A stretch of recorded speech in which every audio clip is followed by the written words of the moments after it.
remember in 1994, the 4th of June 1994, when we arrived here in Stanford.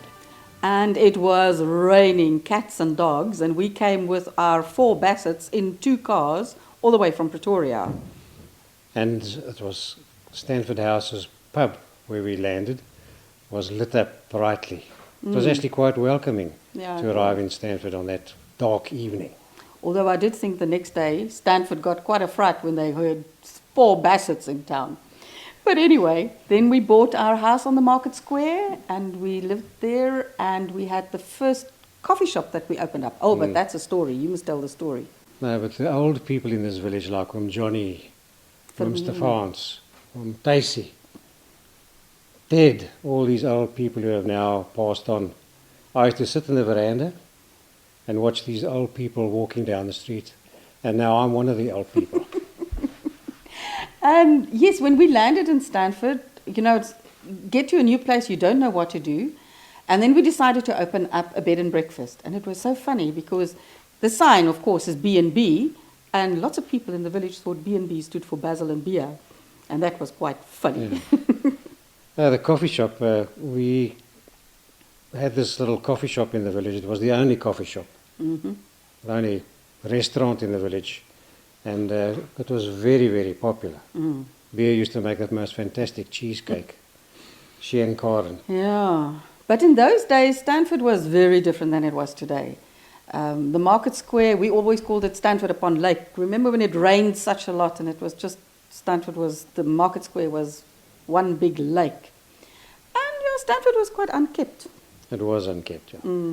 Even the leyvaart, you couldn't see where the leyvaart sluit were because it was just grass everywhere. Yeah. Remember when you fell in it? Yeah. Anyway, the car drove with a car in it. Yeah.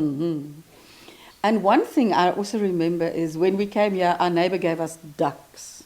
And those ducks usually kept on escaping.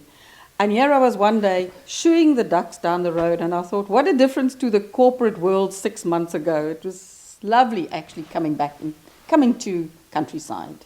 And we've still got those ducks after all these years, 23 years, we've still got ducks. Yeah, not those ones. Not those, but I mean the same ducks that were given to us by Owen Smorenberg. That's right.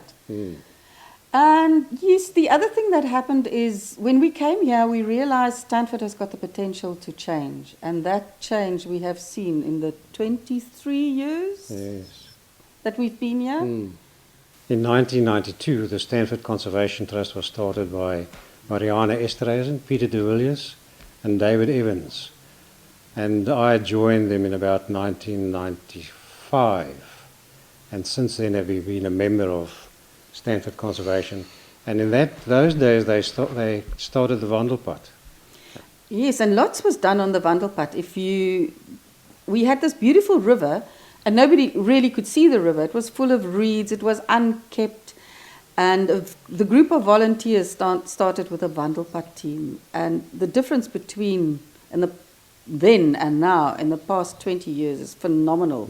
Now the Wandelpad is one of our pride and joy. It's really very nice.